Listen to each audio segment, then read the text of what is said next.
कल जो भी पढ़ाई आपको करनी है, कल जो भी काम आपको करने हैं, उसकी प्लानिंग आप आज से ही स्टार्ट कर दो। आज रात को उसके बारे में लिस्ट बना लो, क्योंकि कल जब आप जाओगे तब आपका दिमाग भटकेगा नहीं और आप सीधा अपनी ट्रैक पे रहोगे और आपका काम कंसिस्टेंसी के साथ होता रहेगा। जब भी आप पढ़ाई करने के लिए बैठो, कोशिश करो कि आप सबसे पहले हार्डेस्ट सब्जेक्ट को उठाओ, क्योंकि अगर आपका माइंड फ्रेश है, अगर आपका माइंड एक्टिव है, तो वो हार्डेस्ट सब्जेक्ट भी आपको समझ में आएगा और आपको उसका मैक्सिमम बेनिफिट मिलेगा।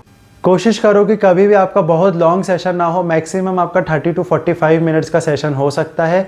उसके बाद आप 5 to 10 मिनट्स का ब्रेक ज़रूर लीजिए, ताकि जो भी ग्राफ आपका नीचे गिर रहा था फोकस का, वो वापस से कैच हो सके और आप वापस से अच्छी पढ़ाई कर सके। पूरे कमरे में, पूरी स्टडी टेबल पे आपका कहीं पे भी मोबाइल नहीं होना चाहिए, क्योंकि मोबाइल सबसे बड़ा डिस्ट्रैक्शन है। कभी नोटिफिकेशन, कभी पता नहीं क्या, कभी किसी का कॉल, कभी दोस्त का कॉल, कभी किसी की याद आ जाएगी। सारी चीज़ें बंद करके सिर्फ आपको पढ़ाई करनी है, तो अपनी दोस्ती पढ़ाई के साथ, किताबों के साथ निभाइए। टू डू लिस्ट की जगह मस्ट डू लिस्ट बनाइए, क्योंकि मस्ट डू लिस्ट का मतलब होता है कि ये काम तो आपको करना ही करना है।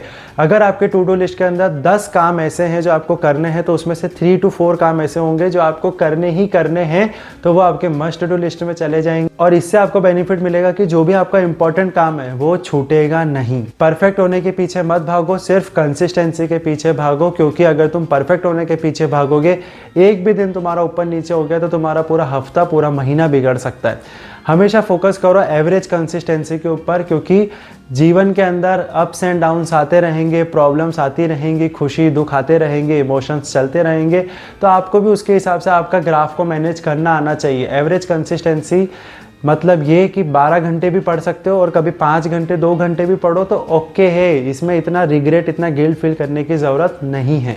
जो भी चैप्टर आपने पढ़ा है, जो भी सब्जेक्ट आपने पढ़ा है, उसका रेगुलर बेसिस पे रिवीजन करते रहिए, क्योंकि अगर आप सीधा 3-4 महीने के बाद एक सब्जेक्ट को उठा के पढ़ने की कोशिश करोगे एग्ज़ाम टाइम से पहले, तब आप उसको रिवाइज नहीं कर रहे हो, तब आप उसको वापस से लर्न कर रहे हो, क्योंकि इतने टाइम में आपका ब्रेन सारी चीज़ें भूल चुका होगा। तो उसके लिए हमारे पास एक ही रेमेडी, और वो है कि आप उसको रेगुलर बेसिस पे रिवीजन करते रहो। हर संडे रिवीजन का एक डे फिक्स कर लो, सिंपल।